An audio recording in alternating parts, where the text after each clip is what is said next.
What is going on, beautiful people? Welcome back. Sorry, let me set my mic up the proper way. Fucking amateur over here. What is going on, beautiful people? My name is Finesse. Bad Decisions, episode 25. And today we are talking UFC Belgrade going down tomorrow morning. Tomorrow morning, actually. And yeah, man, looking forward to it. Pretty decent card in Serbia. So yeah, man, we got a lot to get through. I'm very, very late today, so apologies for that. And I'll try to make up for it by trying to speed through this shit, get you guys everything you need to get you ready for this big UFC card, and most importantly, to make some money. I see my man Archie's already in the chat. Appreciate you, my guy. Thank you for tuning in. Hit that like button, sub to the YouTube channel if you're not already. This is where a majority of our content will be moving forward, is YouTube. Damn, I feel like my voice is a little fucked up. That's where majority of our stuff will be on YouTube. So hit that subscribe button, man. Follow the journey. And yeah, man, we didn't do a stream last week. I took a little vacation / trip or whatever. Went back up north, handled some business up there, spent some time with family and stuff. So we back and we ready, man. It's almost a new month. New goals to accomplish, new money to make. So yeah, man, I'm excited. Yeah, UFC Belgrade. Belgrade, by the way, I actually learned. I was saying fucking Belgrade. It's Belgrade. Like I got left back in the 7th grade. You know what I'm saying? And you don't only come here for best bets. You come here for the best geography lessons on YouTube. You know what I'm saying? Belgrade, capital of Serbia, biggest city in Serbia. There you go. The more you know, you learn something new every fucking day. So yeah, man. Pretty interesting card. There's a lot of debuts. There's a lot of hometown fighters. I think it's a pretty tough card, not from a read perspective. I feel like the reads. I feel like I have good reads on most of the fights. It's just a value thing. Like a lot of the prices aren't as good as I would like, and it just seems like a card that excuse me, that the books are kind of all over, you know what I'm saying? And sometimes that happens, but as always, they give us lemons, we make lemonade, that's our job. And we're going to try to do just that. So I think that's enough yapping, man. Appreciate you guys for tuning in, Twitter, YouTube, wherever you at, show some love. And let's get down to business, man. So first fight of the night, Stephanie Luciano versus Marina Spasic. Let me get current up-to-date odds for you guys. Yeah, I mean, Luciano's kind of settled in around that minus 300, minus 325 mark. The comeback on Marina is anywhere from plus 260 to plus 275. I think the line is more or less right. I mean, I think Spasic, I think that's how you say it, Spasic. She's from this region of the world, so getting her shot, mainly based off where we're at. She's 32 years old, not really. I would say an elite level, probably not UFC level talent, but shout out to her. She's getting an opportunity because we're in Serbia, and she's pretty fun, man. Like she's decent striker, kickboxing, Muay Thai background, so she brings that. But I mean, it's just not like I said. I don't to be as respectful as I can. I just don't think she's really UFC level. And on the flip side, Luciano's a girl that we've seen several times already. Like what number fight is this for her? So Dana White Contender Series, and then this is her 4th official UFC fight. So, 5, I guess, chances inside of the UFC octagon, and we've made some money off her. I bet her both times versus Alan Carr. Obviously, first time was a draw. Second time we won. I bet her last fight. I think I had her on the money line somehow, and I was also on her sub. So nice cash is there. So we've made some money, and Stephanie, I think, is a good fighter, man. Well rounded, only 26 years old, kind of that. She's a black belt in BJJ. That's kind of her background, but has slowly but surely, shored up that striking, both offensively, a little bit defensively as well, where she's a little bit of a liability. But I mean, this is just a case of Stephanie being better everywhere, man. She's younger, bigger, longer, better striker, better wrestler, especially offensively. We've seen her start to mix that in, and better grappler, man, especially execution wise and finishing the fight, in terms of finishing ability, just so many advantages, and that's part of the reason why we see such a heavy price tag and shit like that. But yeah, man, I think she gets it done. I mean, I don't really think there's too much to dive into. For me, it's just about finding value, like we always talk about. So again, I want to get you guys the best up to date odds. So we're gonna be kind of looking through as we go fight by fight. Um, so one thing I was peeking at is Luciano decision or submission. That was around minus 200. What is it right now? It's minus 220 right now. I gotta shop around, see if I get a better price. Like, if I can still get that minus 200, I would play that. I would play that. I personally think that that's value. It may seem funky to some people, it's WMMA, this and that. I think there's levels to this shit. Like I said, I think Luciano's better everywhere. I think a KO is a little bit less unlikely for a couple of different reasons. One, Luciano's, she's high volume and she's aggressive, but not really that sting on her strikes. Um, and Marina with the striking Muay Thai background, we haven't really seen her in too much trouble as she moves up in the ranks. Obviously, she will encounter some resistance, like I expect her to encounter tomorrow morning.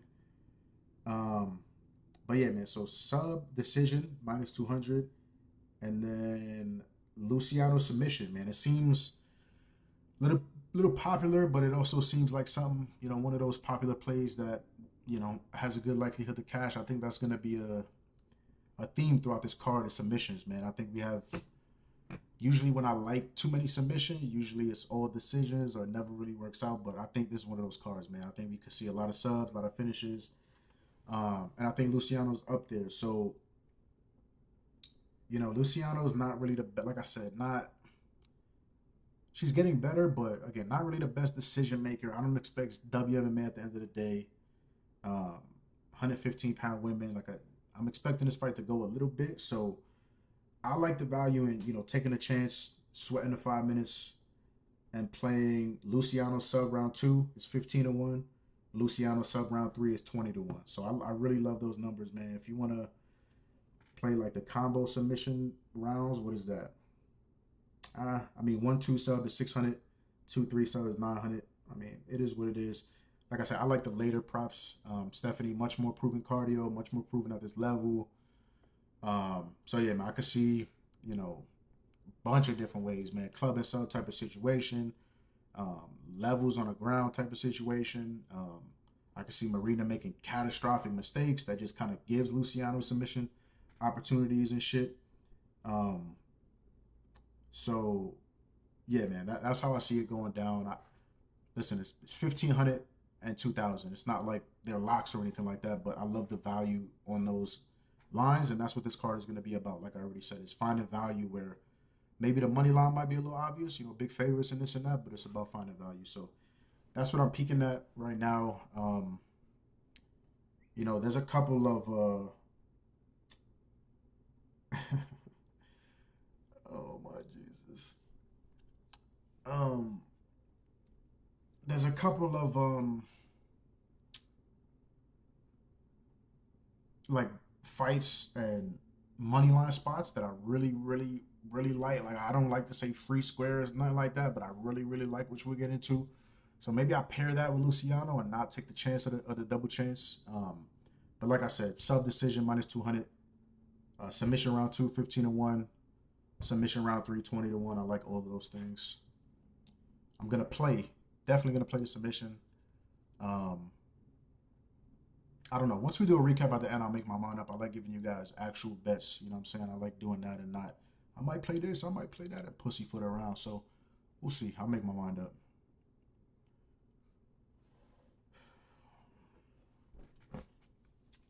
Next fight is one I'm very, very excited for.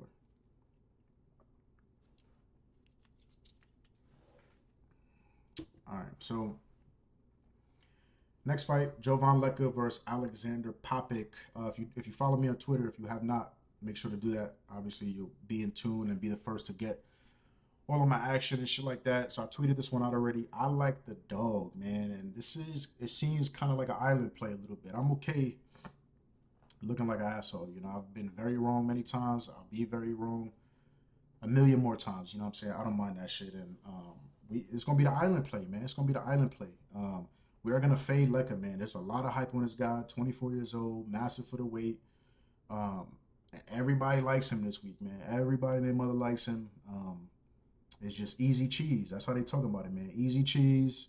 They putting him in all the parlays, like like the fight already happened, like it's a foregone conclusion. And listen, maybe Lecca comes out there and knocks Popik the fuck out in round one. Maybe it happens. I don't know. If it happens, I'm not gonna be surprised. Um, and there's a reason, we taking these big shots. I forgot. I'm so fucking hype about this fight. I forgot to tell you guys the odds. So I played Popik at plus 220. Right now, there's plus 230 out there. You got plus 225, but still around that same plus 220 mark. With Lecca being a sizable favorite, minus 250, minus 260, around that range. So yeah, man, this type of price, plus 2xx, you can be wrong a lot of the times and still be profitable. That's kind of what we're hoping for now. Like, again, if Papa gets starched in round one, can I say the fight is 50-50? No. But I have a hard time picturing anything kind of but a 50-50 fight. Like I said, if he bonks him, he bonks him. But the hype is not matching what I see, man. The hype is not matching my eyeballs. So, you know, this is not a pick where everybody's picking Lecca because they think Popik is ass. At least from what I'm seeing and reading and all of that shit. People are picking Lecca because they feel like Lecca's that guy. And I just don't see that shit at all. Yeah, I don't see it at all. I think he's young. Um, I think he's young. He's gonna improve fight to fight. All right, let me silence that shit. It's bugging out.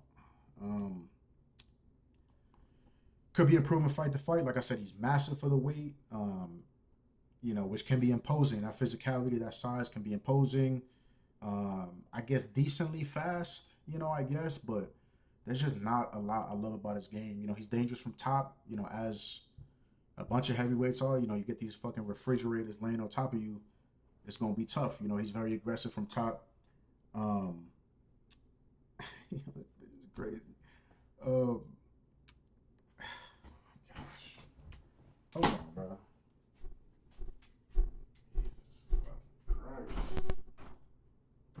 Holy shit. My fucking ass.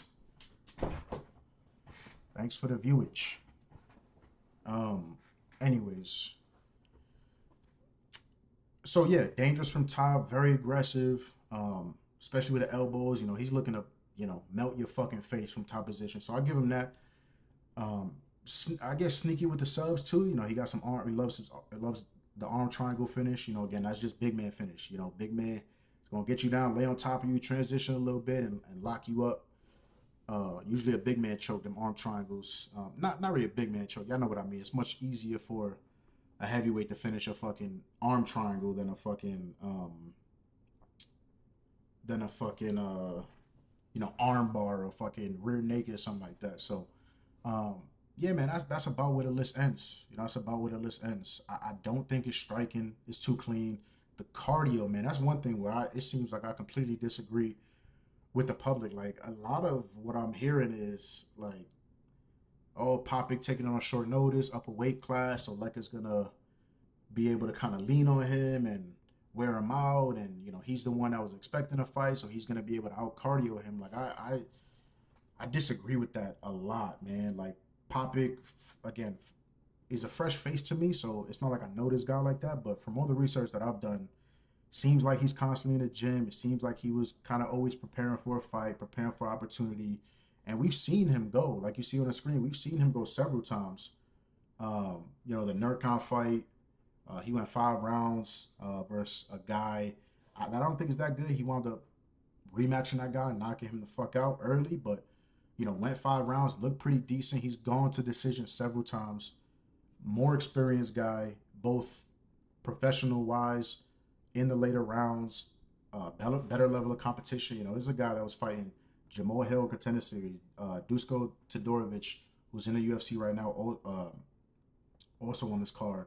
Rob Wilkinson is a familiar name for MMA enjoyers. You know what I'm saying?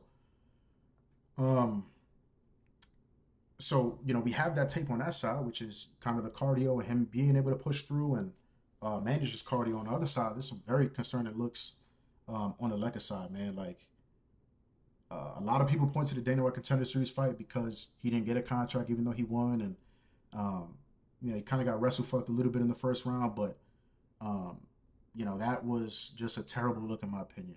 Absolute terrible look in my opinion. This guy Azamat that he's fighting on Contender Series, all out wrestler. That's all he wants to do. Wrestle fucks him in the first round, then just is completely done. Completely done. I should have seen him between rounds. Between the first and second round, he's fucking in his corner he's literally up against the cage like this. Like gasping for air. Like it was the craziest fucking look. Um, the man was dead after 5 minutes. And the fact that um, Leka does not get him out of there when he's just death gas, begging for a way out, literally turning his back, running away from him. Not a good look, man. And I think part of that was Leka's cardio, his inability or unwillingness to put a pace on. I don't know if that's just what he wants to do or he's aware of the gas problems, but that's not an isolated incident, man. Like this Gennady Zorzalani fight, however the fuck you say his name, you know, he's going life and death with this guy in round one. Life and death. 4 minutes in, he's huffing and puffing, looks gassed already. And this guy, this Gennady guy, again, respectfully, terrible, terrible cab driver. You know what I'm saying? And then second round starts, again, just sloppy. They're literally 50-50. They're going to war. And then something happens. I think it's an eye poke or a nut shot. I think this guy, Gennady, got hit in the nuts. He takes his time out, and he takes the entire 5 minutes because this guy's death gas too. So they take the entire 5 minutes. Leka gets to rest for a full 5 minutes, a full round basically, and he gets to kind of recharge, and then he finds the finish because this guy Gennady is just terrible and he's death gas. You know what I'm saying? So we saw him lose a 5-round decision. I'm trying to remember because this was one of the first. I go bottom up, so this is one of the first fights that I taped. Don't remember if I watched that fight fully. I know I watched this Derlay fight. Again, there's just multiple instances of his cardio being extremely fucking suspect, extremely suspect. So, listen, the biggest worry in a fight like this is the weight. Leka's a guy that cuts to make heavyweight. I think he weighed in at like 258 or some shit like that. And Popik weighed in at 215. You know what I'm saying? Like, he is a true light heavyweight. He's fought most of his career light heavyweight. Early in his career, he was a middleweight. It's on the motherfucking floor. Jesus fuck. Fucking crazy ass bitch. Um, um, fuck was I saying?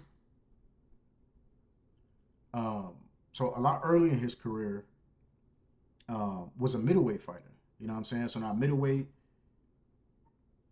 light heavyweight for a bunch of fights. Now get an opportunity, you got to move up on I think it's like 9 days notice. So that's a big hill to climb. That's a big, humongous hill to climb. I do not doubt that shit. That you know, 40-pound weight difference at weigh-ins probably going to be even more exaggerated by the time the fight comes. That's a big worry. That's a big worry. But again, these are chances I don't mind taking at this big plus money number. Plus 225. It's a huge number, man. That's a huge fucking number. So even the striking, it's like Popik is not the best striker in the world. I think he's very serviceable. Um, but I don't think Leka's a good striker either, man. Like people are talking like he has dynamite in his hands. I don't think he's overly powerful, not overly technical. I think his footwork is all over the place. You know what I'm saying? I just don't agree with a lot of what I'm hearing, man, in terms of the technicality, the skills that this guy has. Again, he's big, strong, fighting a light heavyweight, so those things may carry him through this fight. If it's not this fight, it's going to be a fight really, really soon that I think his deficiencies come to light. So, couple things that Popik does that I like, the leg kicks, man. Like Leka does not give a shit about leg kicks. He does not. Don't give a shit. Hit me in my calf all you fucking want. I will not check a leg kick for the life of me. That could be a fucking problem, especially at heavyweight, man. All it takes is one. Popik has a very active low kicking game. I love that. Vicious calf kicks. So that could play some dividends, you know what I'm saying? Um, and yeah, man, like I think this fight is gonna go longer. I think this fight is gonna be a lot closer than this line indicates. And hopefully it cashes, man. I think we see all three. I also play Popik by decision. So I have Popik money line plus 220. and I have Popik decision plus 500. Like I said, I think this fight goes later. I think Popik has the cardio advantage. Um, More experienced guy. Like kid got guy got. I said kid. He's 34. Um, Guy has 26 pro fights. Like that's a lot of fucking fights. This is not the average debutant. So very experienced, fought better guys. I expect him to come in and be wanting to spoil the party, man. So I know it's short notice and all of this shit, upper weight class. But yeah, man, I love spots like this, island plays. He might get starched, might lose a decision. It is what it is. I think Popik is extreme value this week, and that's our first dog shot. Popik money line plus 220, Popik decision plus 500. Moving on, I won't talk a lot about this fight because I don't know if I am gonna pull the trigger because it's so disgusting. Um, so Nina Milosevic versus Haley Cowan. Milosevic, very sizable favorite, minus 520 on FanDuel. She's up to minus 550 at some spots. The comeback on Haley, you can get some plus 400s, plus 390s. And, fortunately, that's the side I'm looking at. I think Haley Collins, I tweeted this earlier too. I think Haley Collins is a side in this spot. Whether I bet her, I don't know.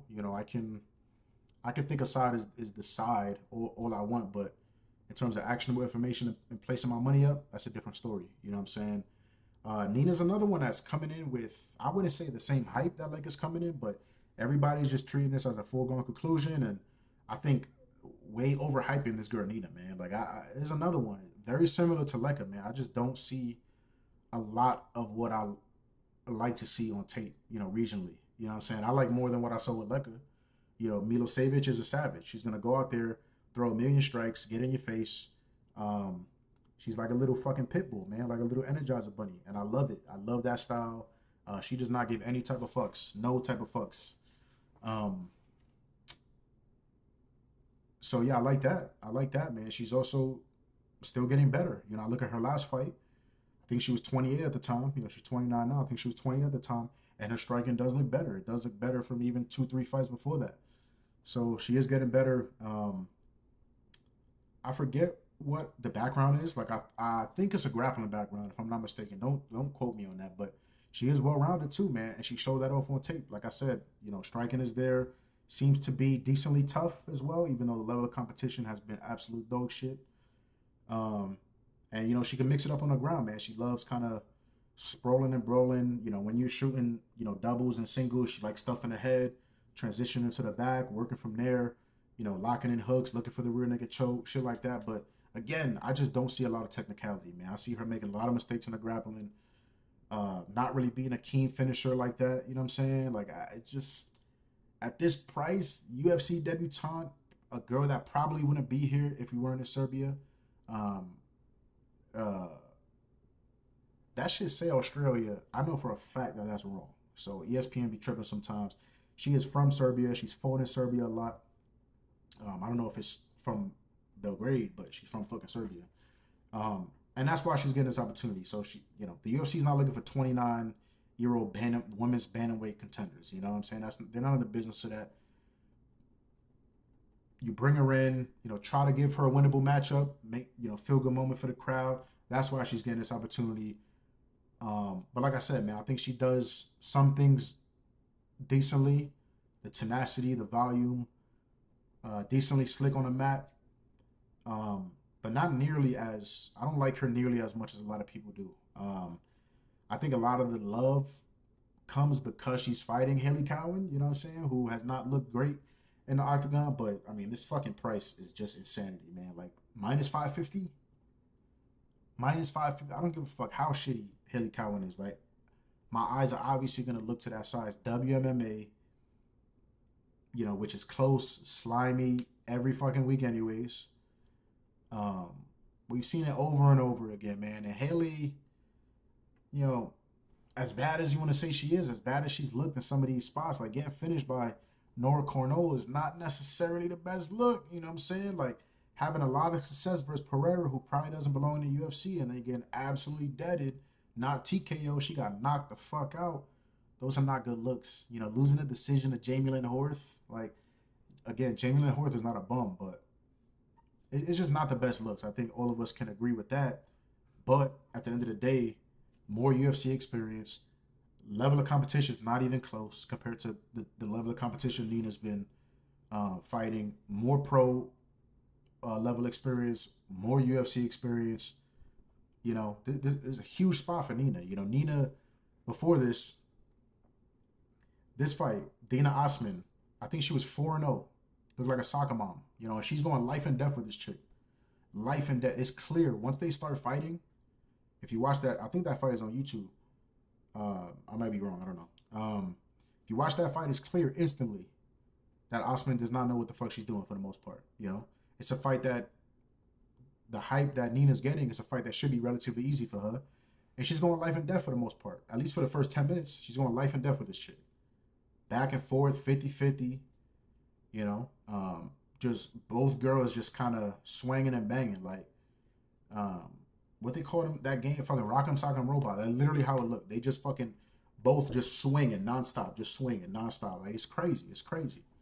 And again, that's a 4-0 girl. In her hometown, I was in Serbia or somewhere in that region in Brave. Another example, this which fight was it? I don't want to. It was this Nadine fight. This Nadine fight. That chick, 2-6, right? That fight is also in her backyard, in Nina's backyard, right, in that region of the world.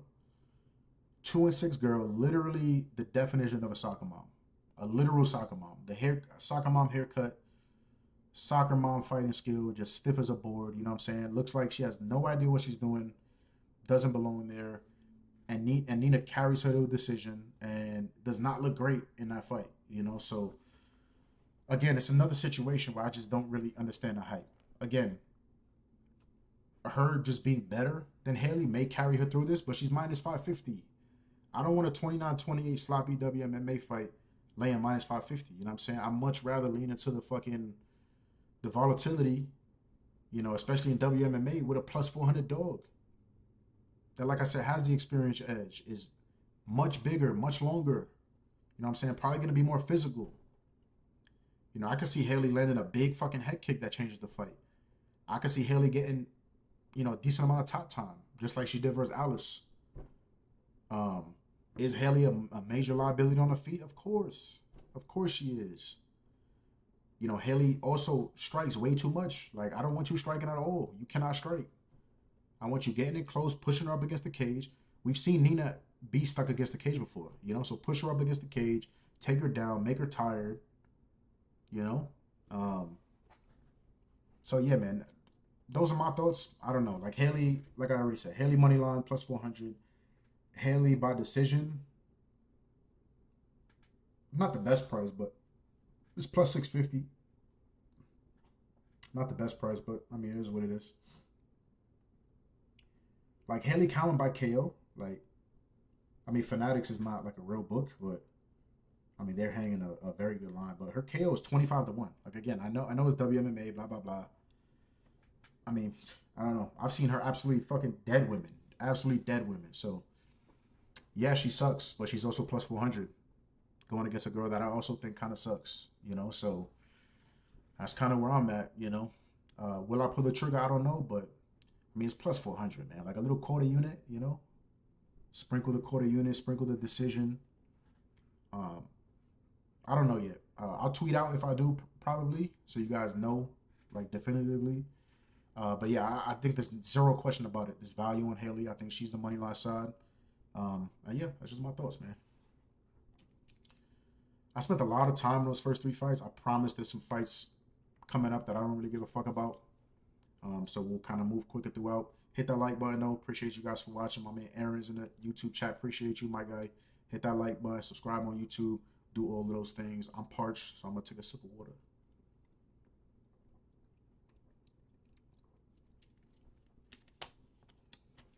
I'm refreshed. Moving on, Mateus Roundbeski versus Kyle Prepelec. Let me give you this crazy ass line.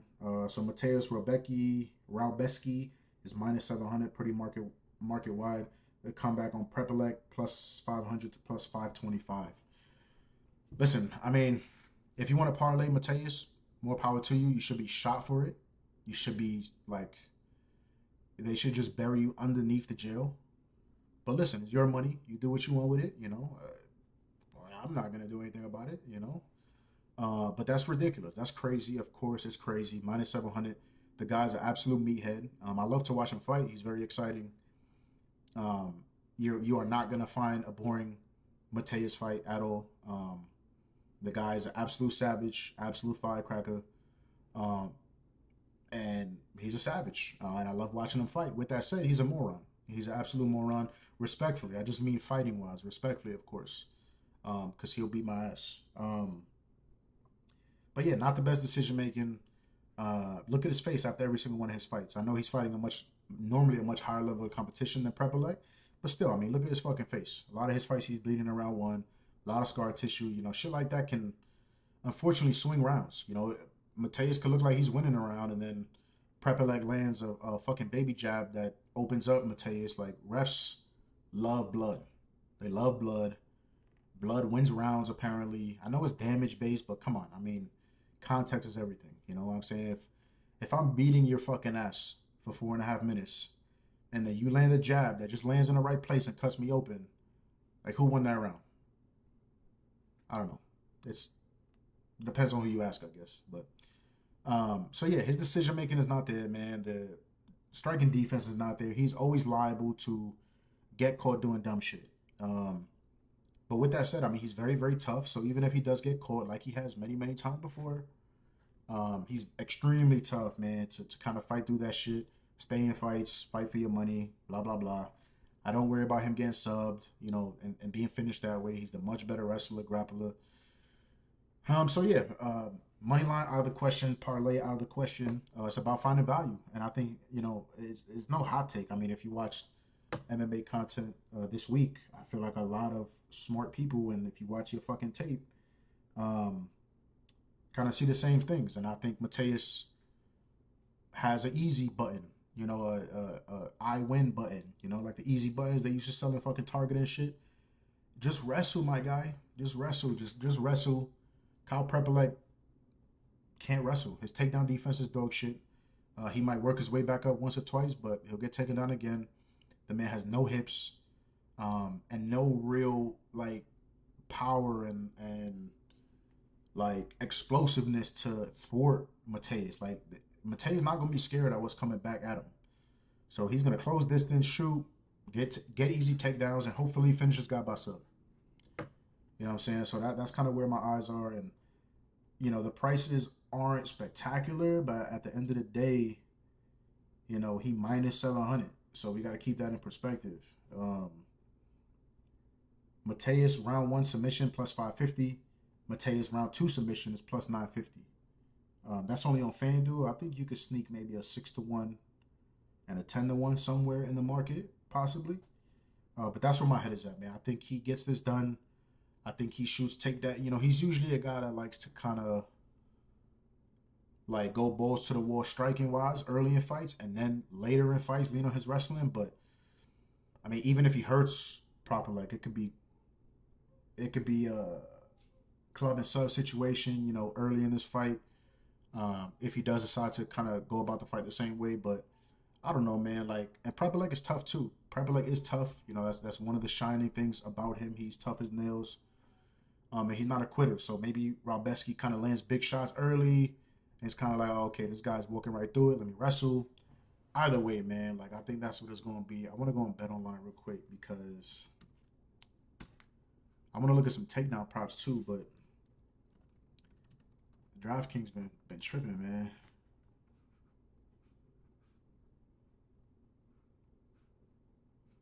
So let's look at Bet Online first.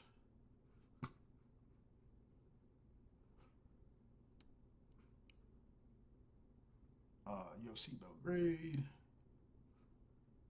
All right.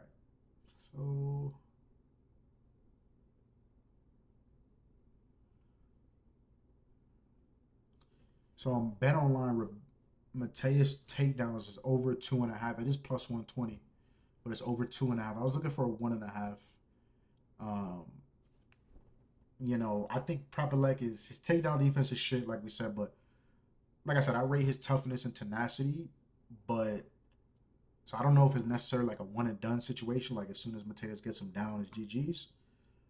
I think it could be close though. Like I think there's a possibility. I don't want to have to rely on him to get, 3 takedowns. Takedown. So on DraftKings, so it's worse on DraftKings. Yeah, man, this is kind of what I said at the beginning. I feel like the books are on top of a lot of this shit this week, and sometimes it just works out that way.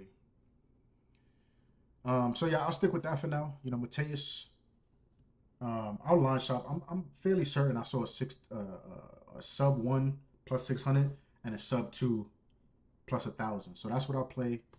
Uh, Mateus sub one, Mateus sub two, and yeah, that's really it, man. I think there's a high likelihood that he gets it done that way. A lot of different paths to do that. So yeah, man. Moving on, Dennis Bazooka. Shout out, Dennis. New York boy, if I'm not mistaken.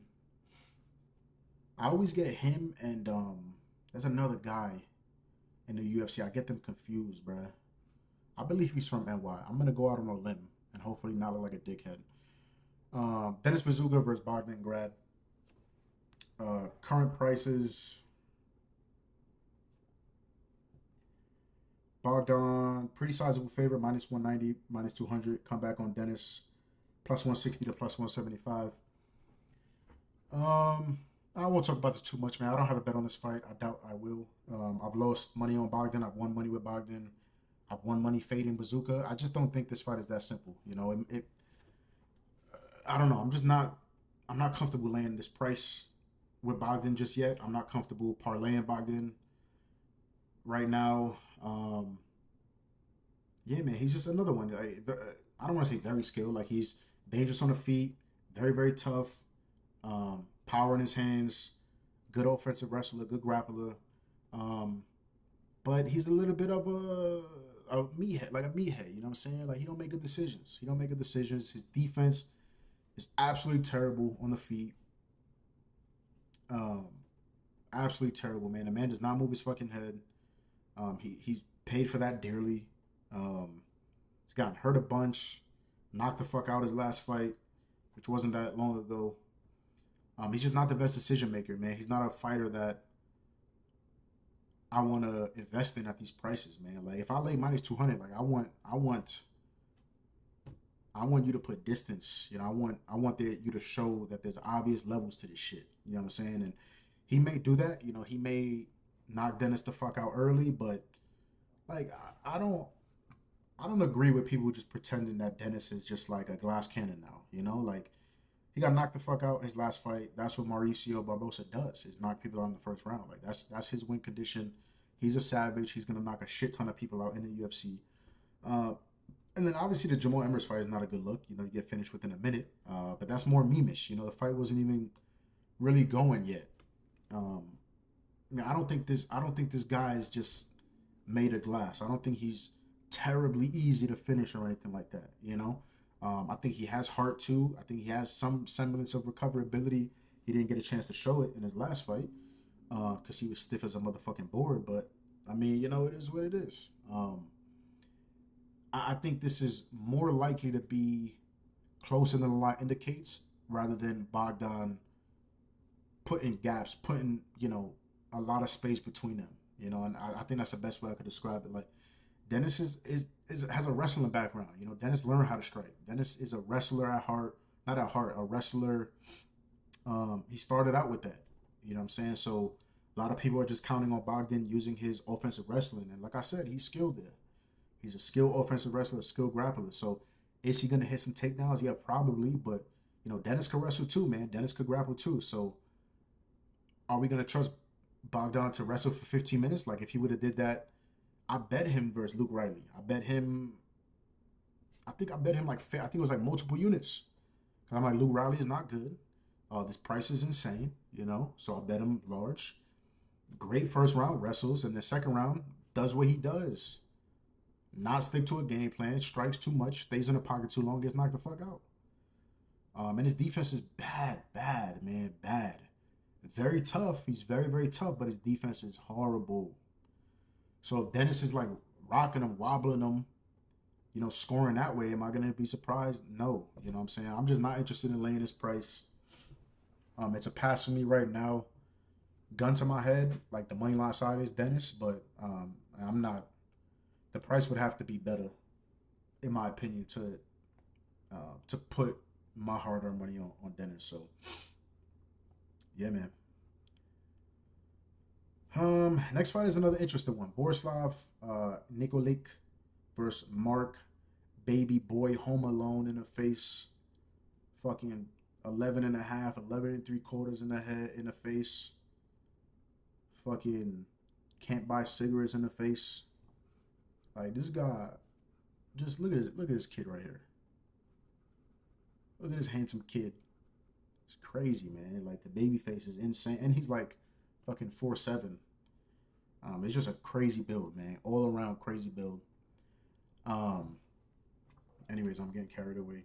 Um, so Nikolic sizable favorite, minus 190 to minus 200. Comeback on Vologden is plus 180. Vologden seems to be a popular dog this week. I'm not really with it. Like I don't like. I mean, I bet on him before. I bet on him last fight, which was a draw. We know at this point what Vologden is. Very exciting fighter, fan friendly, not really better friendly. You know what I'm saying? Like I guess at this price he is because he's gonna fight for your money. He's insanely tough. He's gonna throw volume. He's gonna be there all 3 rounds. So at plus 180, like I give you that. I guess he's gonna fight for your money and shit. These are the prices that you want to invest in him at.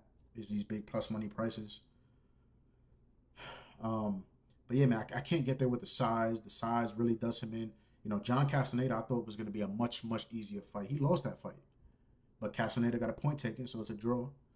I expected him to, you know, look a lot better, handle Castaneda a lot more thoroughly than he did, man. And I was very much surprised. You know what I'm saying? And the Martinetti fight, I rate Martinetti, the guy he fought on Contender Series. I rate him. I think he's pretty good. Um, but I mean, shout out to him. He showed kind of what's in his heart, and that's what got him signed. But he basically got signed for getting fucked up.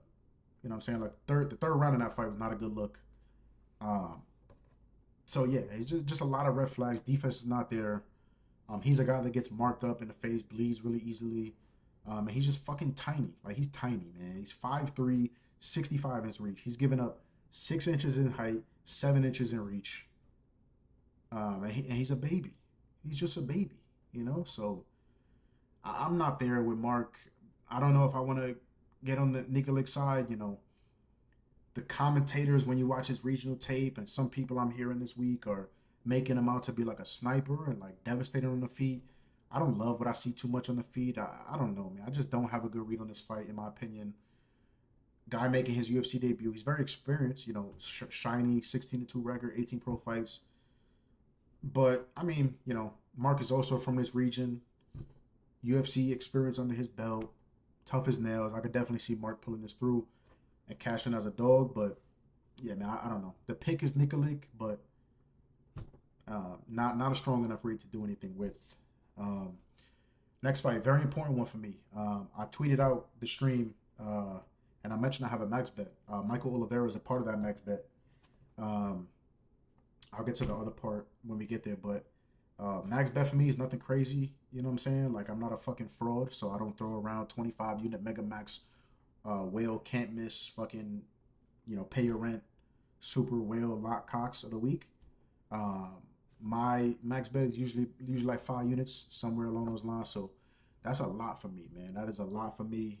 Um, but yeah, we got one this week. And I'm excited about it. Michael Oliveira, man.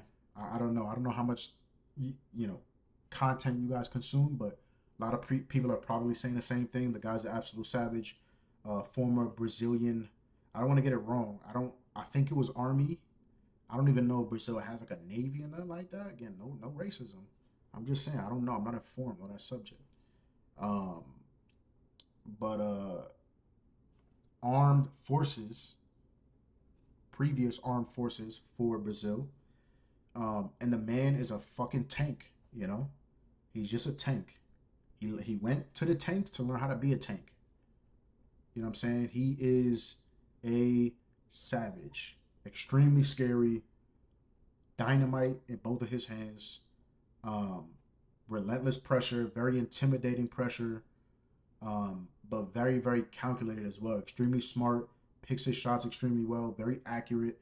And if this man touches you, pause, there's going to be consequences. Pause. You know, like you need restraining orders. You cannot let this grown man touch you. Pause. You can't do it because there's consequences. Pause. And Oban has a hard time not letting people touch him. Pause. And I mean, I think that's the story of this fight. Michael's a big. I didn't read the odds, but Michael's a big favorite. He's like -350.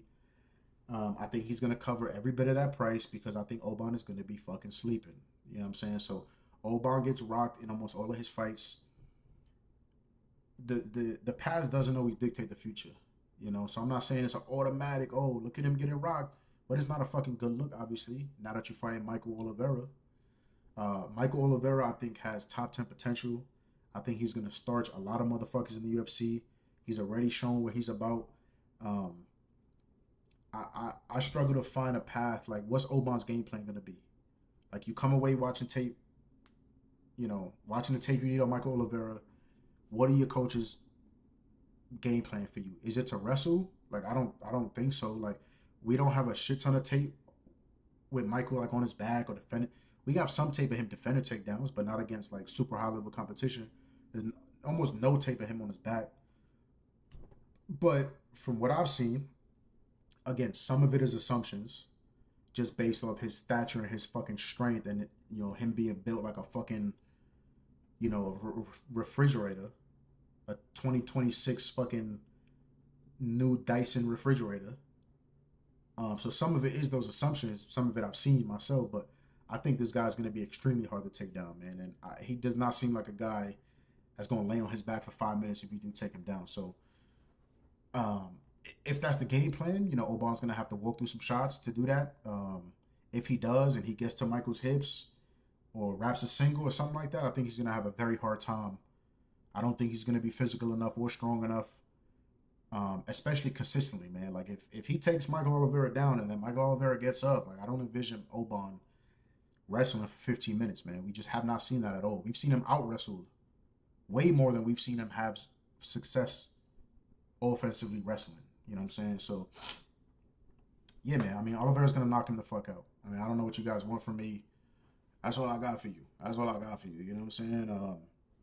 And that's just what it is. So, like I said, the guy's very patient and has no problem taking his time, making his reads, and being as patient as he needs to be. So, I wouldn't be shocked if we see a round 2, maybe even a round 3, but it's just a matter of motherfucking time.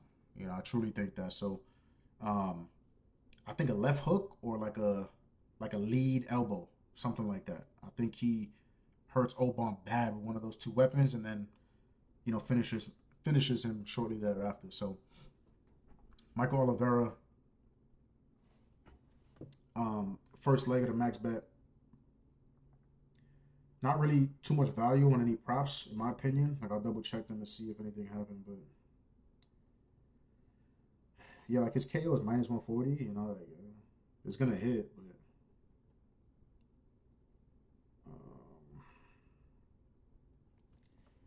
Oliveira, yeah, I mean, even if Oban does survive 5 minutes, which is gonna be a sweat, Oliveira round 2 KO is only plus 450. Round 3 KO is plus 700. Like, I'm good off that. I think the KO hits, like I said, but I'm cool with just putting all my fucking chips in on his money line, putting them in the money line parlay.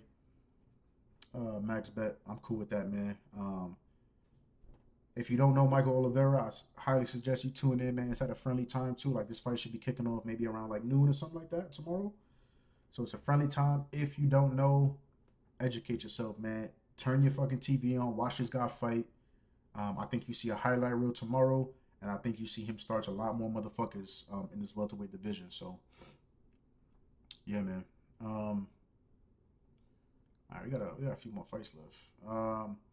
So closing out the prelims, Ludovic Klein versus Tafik Musayev. Ludovic Klein, sizable favorite. What is he at now? Oh, so he's pushed out so a decent amount of money came in. I think he's like minus 270, minus 280 right now. The comeback on Musayev is plus 220. Uh, I don't know. I don't have a great read on this fight either. To be honest with you, I think the price. Not that I don't have a. Yeah, I guess I don't have a good. I can make argument for both sides. I can make an argument for the plus 220 Tofik side. You know, Ludovic often fights pretty close. Isn't the best decision maker all the time. Um, but I do think he's the more skilled fighter. I think he's the more of a rounder fighter. I think he's a better fighter. So,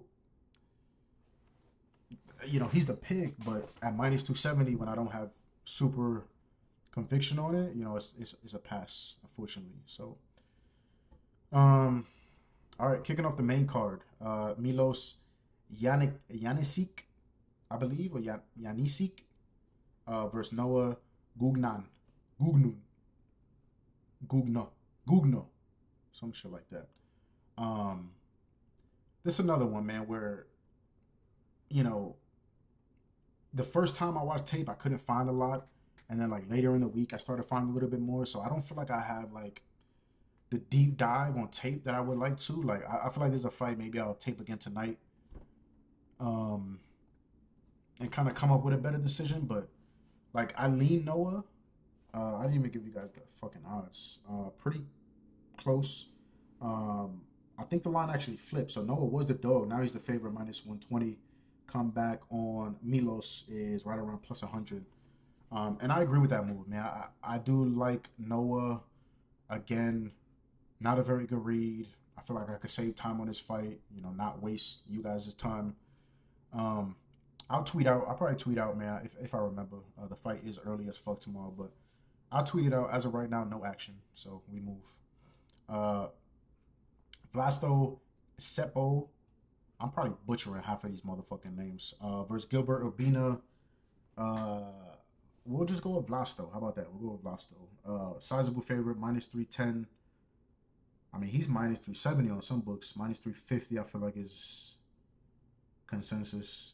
Comeback on Gilbert, plus 280, plus 290, around there. No hot takes here. I mean, Vlasto is the big favorite. I think he wins. I think he wins by finish.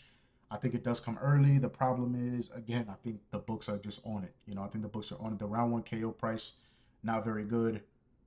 You're being asked to lay a very premium price on a 31-year-old debutante who, again, is probably only getting the shot right now because of where we're at in the world.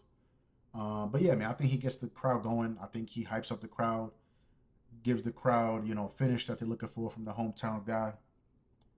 So yeah, man, I'm just not enticed like betting wise right now by anything. Moving on, this fight I am enticed by. I am enticed by this fight. Dusko Todorovic, who we mentioned earlier, going against Robert Valentine. Current odds, Robert Valentine, so a little bit. I feel like he was around like minus 130, and then he moved to like minus 180. Now he's back to around minus 150, minus 155. Comeback on Dusko is plus 140. So, man, I hate situations like this because I like a money line side and I like a total. I like the under 1.5, but I also like Valentine. If I play both, I feel like I'm way more likely to get fucked on one of them and break even or lose money, rather than it clicking and it going the way I think it's gonna go, which is Robert Valentine finishing the fight pretty early and me cashing both bets. That's usually how it goes. That's how my fucking luck is. But that's what I'm looking at right now. The under 1.5. I can get a minus 115 right now. It's a very generous price. If I go fight not to start round 3, minus 220. Yeah. Yeah, man, I like the under 1.5. I mean, there's no reason. It's a good price. Minus 115. Yeah, man, I think just both of these guys, I mean, we kind of know where Dusko's at this point in his career. Um, you know, uh, uh, I bet him his last fight. I bet him by sub too. I think it was a very, very good number. I'd have to look that up, but I think it was a very, very good fucking number. But and we just talked about Oh no, that's a different guy. I was thinking about the other kid. Yeah, I'm not letting a first round submission win against Jose Medina, who probably Mount Rushmore worst to ever do it in the UFC. That ain't gonna fool me. That ain't gonna fool me. You know what I'm saying? Dusko's still a major fucking liability at this stage of his career. He's taken a shit ton of damage. Um, some nasty He's been on the end of some nasty knockouts. He does not take shots well at all. He makes a ton of mistakes. The striking defense is dog shit. Um, pretty good grappler, but that's another area where it's like he's not like an elite grappler. Like he's not gonna make mistakes. You know what I'm saying? Like he's gonna make mistakes grappling. He's gonna make mistakes anywhere this fight goes. And I think this is a very good matchup for Robert Valentin, man. Valentin's another one who's not prospect worthy, borderline probably UFC level, but styles make fights, matchups are everything, and he's getting a perfect fucking matchup. You know what I'm saying? Valentine is a grappler, a pretty nasty grappler as well. So obviously, I think he can get it done that way. But I think anybody in the middleweight division can hurt Dusko on the feet. Anybody. Dusko is completely past it, in my opinion. I think Robert has some wins that he can pick up in this division. Obviously, lower tier wins, but I just think these guys are on two different levels. Um, and a Dusko win, I picture that being early too. Like him, taking advantage of Robert being dog shit on the feet and bonking him early. If that doesn't happen, I think, it's a sloppy 50-50 split decision type of decision, so, or split decision type of fight. I'm hoping that's not the case for my fucking wallet, but yeah, man, I just see violence. I see a lot of different ways. I don't necessarily know about Dusko submitting Valentin, but I think every other finishing possibility is on the table. I think either one of these guys can hurt each other on the feet, and I think Robert can kind of outclass and take advantage of Dusko on the mat as well. So, um, like I could see elbows from top from Valentin finishing. I can see Dusko landing like a elbow in the clinch and hurting Valentin. Something like that. I can see a lot of different ways this fight plays out. Again, I don't want to be a dickhead and play both and like I don't know, man, but let's check some of these prices.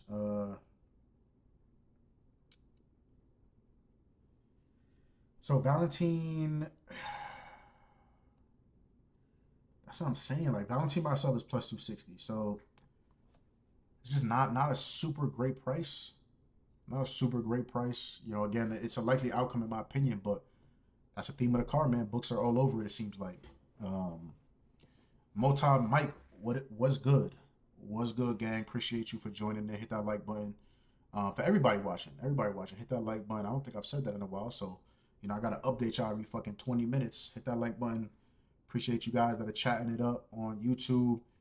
Those of you guys that are on Twitter, appreciate you guys watching there. Consider jumping over to YouTube, where most of our stuff is going to be popping over the next couple weeks. So, hope you good, my brother Mike, and thank you for tuning in. So yeah, man, I don't know, like what's round one sub? That's probably a shit price too. Uh,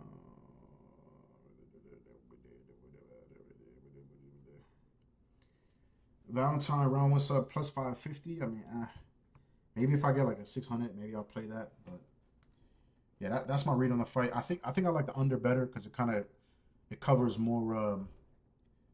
more bases. Obviously, you don't have to necessarily pick a side, and it's a very friendly price compared to the rest of the market. Um, so yeah, man, love the under 1.5 minus 115. Um, I like Valentine money line too. I'm more on the fence on that, but I like that as well. I'll let you guys know if I play that. My man Mike says, "Cash me something nice for my girlfriend. Appreciate your content. I stay tuned in. Big shout out to you, my brother. Super appreciate that. Very humble by that.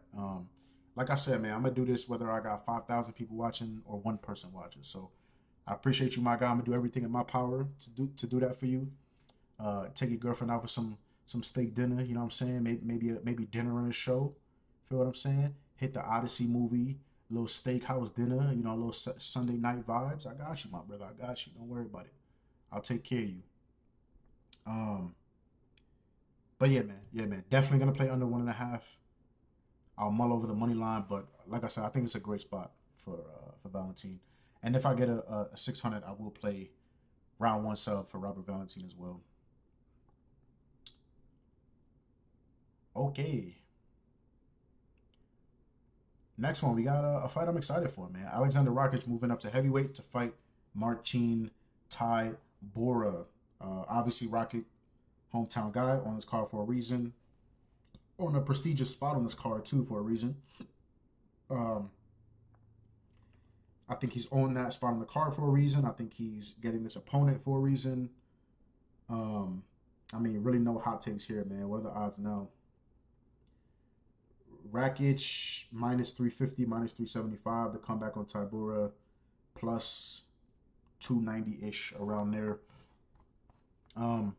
Yeah, man, pretty simple, man. I agree with the pricing. I think Rakic gets it done. I know it's a move to heavyweight, but the holes and deficiencies in his game, I don't think will be exploited by Marcin Tybura.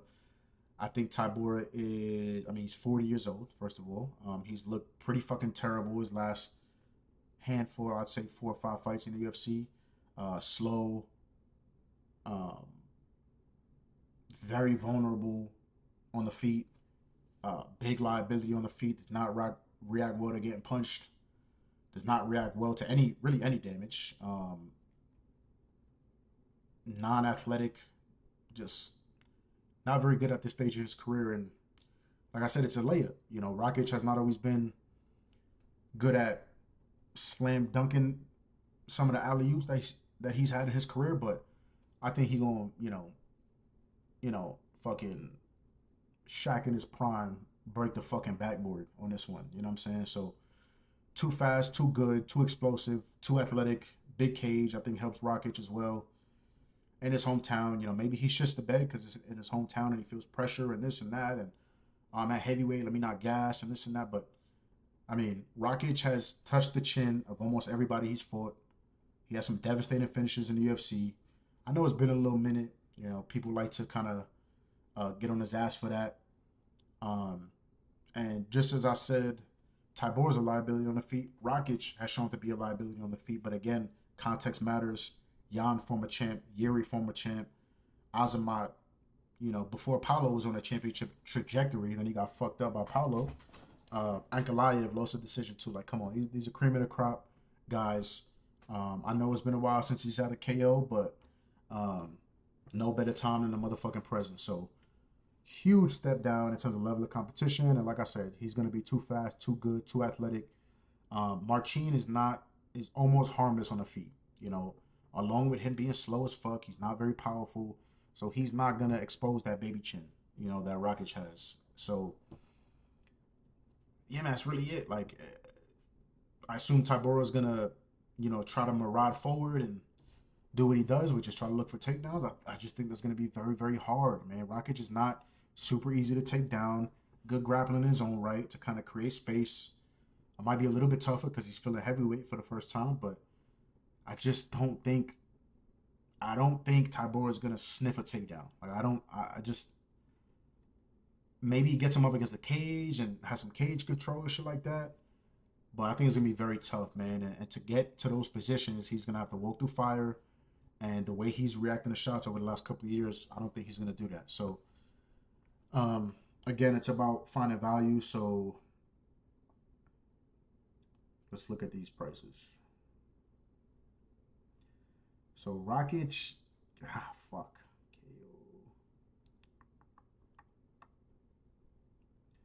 I mean, Rakic by KO plus 130. Like, it might just be that simple. It might just be that simple. I hate relying on finished props at these prices, no matter how easy it looks and no matter how juicy the matchup look and shit like that. I hate doing it, but I mean, come on, bro. Rockets round 1 KO 360, Rockets round 2 KO 600. Like, I'd rather just lay a unit on the KO, to be honest. That's where I lean at, man. I think all roads lead to Rakic hurting Tybura bad on the feet. Tybura kind of crumbling to the mat, you know, rolling to a hip, curling up, Rakic bouncing his head off the canvas, and the ref pulling him off. Like, that's how I think this fight goes. So I want to just kind of keep it simple and take the plus money gift that I feel like I'm getting. You know what I'm saying? He's minus 350. You take the plus 130. Just rely on him knocking him the fuck out. I don't really think Tybura is going to get finished via sub by this guy. I think the Jits can play a factor in terms of trying to get up. If he does get taken down, create some space, but I don't think he's finishing Tybura, especially from bottom. So I don't see that. I don't know. I'm torn because I hate playing. Like I said, I hate playing these type of props so much. But I mean, that's the play. I'll make that official. Rockets KO straight, no rounds. We'll go a unit plus 130. Shop around. You may be able to get better.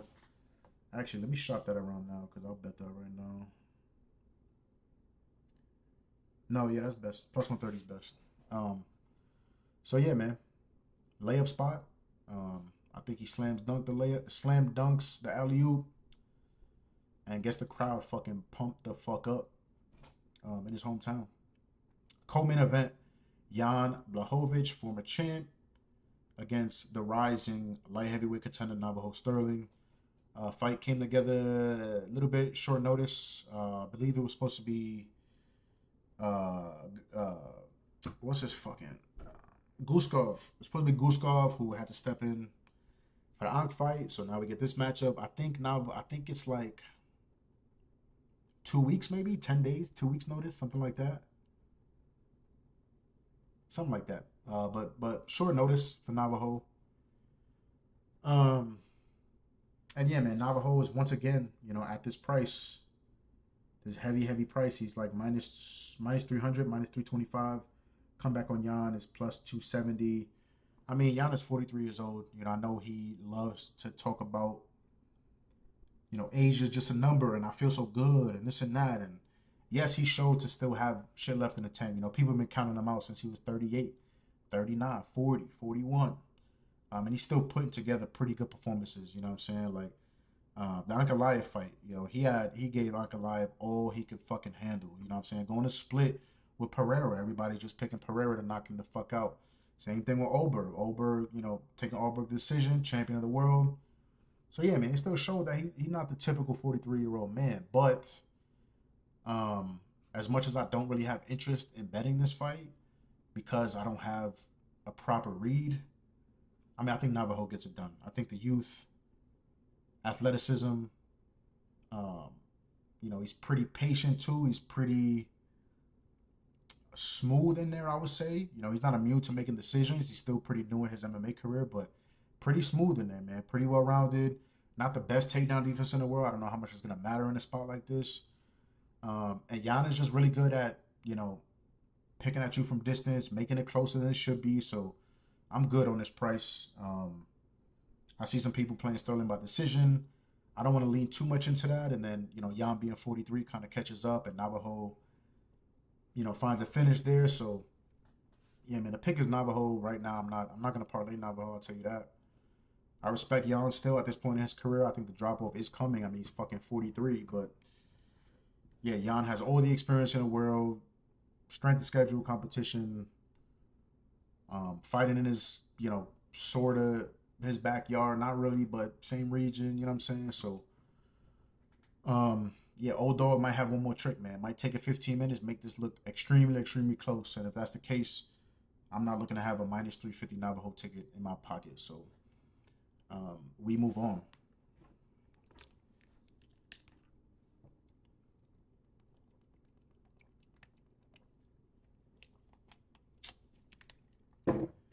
Main event. Main event of the evening. Uros Medic, the motherfucking doctor, against Daniel D-Rod Rodriguez. Current prices, Medic anywhere from anywhere from minus 380 to minus 400. Come back on D-Rod plus 300. So, I mean, I'm gonna keep it simple, man. This is the second leg of our moneyline max bet parlay. I'm just going square with it, man. I think it hits. I'm putting my chips in the motherfucking middle. I think both of my guys find finishes in devastating fashion. Cover this price. Uros Medic money line. Michael Oliveira money line minus 150. That is a 5-unit play for me to win. I think around like 3.5, something like that. 3, something like that. My man Aaron's in the chat. Jan had knee surgery recently too. Yes, I forgot to mention that, my brother. I appreciate you for for letting us all know that. You know, that's again 43 years old, surgery. You know, he said the same thing before every fight. Yo, I feel so good, especially for this age, blah blah blah. But yo, he's 40 fucking three. You know, maybe that's a little bit easily more passable when you're 40, but now you 40 fucking three, man. Like that's a tough hill to climb. And not only fighting a young guy, but a very like super athlete. You know what I'm saying? Like, yeah, it's gonna be tough. It's gonna be tough. Um, but yeah, man, like I said, minus 150, Medic, Oliveira, moneyline parlay. I'm gonna probably like step it up too. Like I'll go both guys moneyline, both guys ITD, both guys KO. I have to line shop and all that shit, see if it's worth playing. Probably not, but I'll explore it. Yeah, man. I mean, what more is to say? I think he's this price for a reason. Udos has a lot of red flags in his own right. You know, a lot of red flags in his own right. We know a lot of them. Very improving after round one. His style is not conducive to having good cardio. We've kind of see that. We've kind of seen that a little bit prior. Um, Defense is not the best. I don't think his chin is iron at all. I think he can be touched on the chin and put the fuck out. Um, so yeah, man. I mean, not the most complete or most trustworthy fighter in the world, but he's fighting inmate number 5500557. You know, D Rod. You know, come on, like what? D Rod's 39 years old. He's already looked terrible in my opinion, respectfully. You know, at this stage of his career, he's been there, done that. This is going to be his 26th pro fight. You know, we used to be able to rely on D-Rod being a fucking brick, just tough as fuck. That has absolutely evaporated. Um, so, you know, call it what you want. Like, I've seen people, I literally saw somebody say that against Kevin Holland, he turned the clock back. I literally heard somebody say that shit. Like, oh, what a amazing performance from D-Rod. He turned the clock back. Like, are you fucking like? Did you watch the fight, bro? Like, that's more of an indictment on Kevin Holland than anything positive about D-Rod. Like, clap it up. It's tough to win UFC fights, so I'll give him that.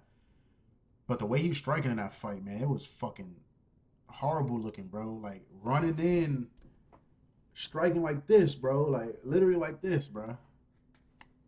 Professional UFC fighter. Like, I don't know. I think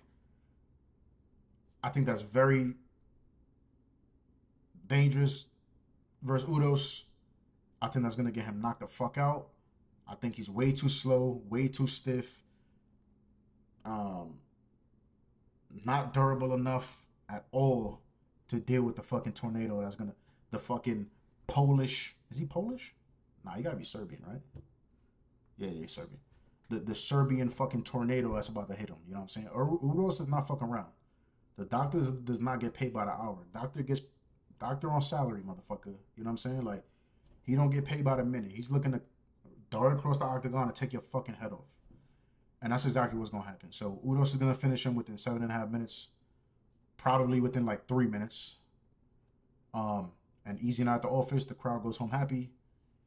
Feel like they got a good show for their money, and everybody's happy. You know, Udos takes another step up.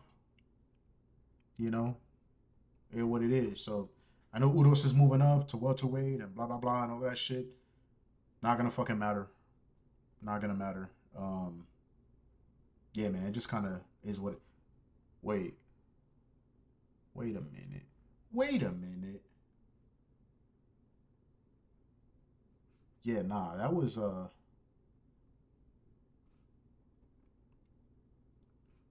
Rakic. Why did y'all just get those two confused? I don't know. I'm tripping. I'm fucking tripping. It's been a long motherfucking day. Anyways, yeah, nice and simple, man. Nice and simple. I won't harp too much on it. D-Rod's cooked, man. D-Rod's cooked. I'm shocked he beat Kevin Holland, to be honest with you. Kevin Holland and Ponzinibbio. That's his last two. Shout out to him at this age. You know, getting a win streak going in the UFC is tough, but about as cupcake. I mean, y'all see how Ponzinibbio's looked for the last couple fights. So, yeah, man, that kind of rounds out the card. My whole night will be staked on that. Udos, Medic, Michael Oliveira, Moneyline Parlay, stepped up, ITD, both KO.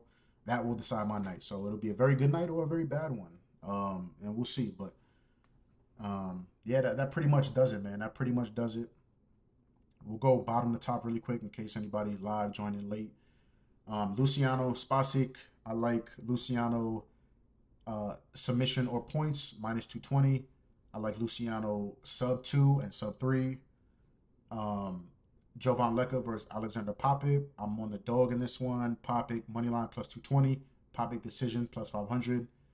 Milosevic versus Cowan. I like the dog in this one as well. Cowan is plus 400. Cowan decision plus 650. I like those. I haven't played them yet, but I think that is the side pretty confidently. Don't know if I'll get there. I don't know if I'll get around to a bet though. Ralbeski versus Prepelec. I'm on Rebecki round 1 sub and Rebecki round 2 sub. Pretty decent numbers there. Bazooka Grad is a pass. I think dog or pass. I think the fight kind of plays out close than the line indicates, but no action for me. Same thing with Nikolic versus Vologdin. Nikolic is the pick, but pass for me betting wise. Obon, Elliott, Michael Oliveira. You guys already know Oliveira moneyline is a part of the moneyline parlay. That's it. No props. Ludovic Klein, Tafik Musayev. No action for me right now. Ludovic Klein is a pick. Hate the price though. Milos Yan. I'm not saying these fucking names again. We're skipping that one. Vlasto versus Urbina. No action in this one as well. Pick Vlasto. Think he finishes early. Not willing to take the ride though. Dusko versus Valentin. I like under 1.5. Not like I played under 1.5 minus 115. And I like Valentin on the money line. He's minus 150 right now. I'll think about playing that one. Probably will because I like the matchup so much. So yeah, I'll probably have under 1.5 and Valentin money line. Even though I fucking hate it, it is what it is. Alexander Rakic versus Marcin Tybura. We are on Rakic KO straight plus 130 for a full unit. Co-main, no action. Don't like the price on Navajo. He's the pick. No bet right now. And main event is the other half of the max bet moneyline parlay. Udos Medic moneyline. Michael Oliveira moneyline minus 150 for 5 units. And then, like I said, both guys ITD, both guys KO. You know the vibes. So yeah, man, what was that time? Hour 20. I was really trying to get to an hour. We're getting there slowly, creeping. But yeah, man, I hope you guys enjoyed. Special start time. Special start time. We are halfway across the fucking world, so it's special start time tomorrow. Set your calendars and take note of that if you're looking to tail and watch the fight. Starts at 10 a.m. Eastern in the U.S. So I'll be up nice and fucking early waiting and ready to cash some bets. I hope you guys enjoy watching. I hope you guys, more importantly, found some value in what we did. Didn't have time for fancy graphics this week. They'll be back next week. But yeah, man, if you haven't subbed already, think about doing that. If you enjoy the content, we're doing this every single week. Free sauce for the people. Not only is this going to be free sauce, but I'm doing a lot of shit on my Twitter as well right now. So follow me there if you haven't already. That's in the description below. And yeah, man, do all those things. Really helps me out a ton. Helps give back for the work I do in the background. My man Archie signing off. Salute to you, my brother. Nice and early 3 p.m. start time for me tomorrow. That's crazy. Where you at, bro? 3 p.m. That's crazy. 3 p.m. Maybe the main card you talking about? I don't know. But appreciate you for joining, my guy. If you're watching this on rewatch, comment your best bets, fights that you're looking forward to, all of that shit. A lot of fights, a lot of good fights for UFC Belgrade. So yeah, man, I'm looking forward to it. I believe there's a card next week. I don't know. I never know. If there's a card next week, I will see. UK. That makes sense. So yeah, nice, perfect middle of the afternoon start time. I fuck with that. The car's gonna stop. You still got your night to look forward to. I like that a lot. Shout out to you. Shout out to the UK. In it, Tuesday, isn't it?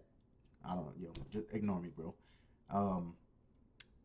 But I just cringed inside of me. So I can imagine people that are watching. I just fucking cringed personally. So, what else? Is there anything else? I don't think there's anything else. Love you guys. Much love. Thank you for the support. And yeah, I'll see you.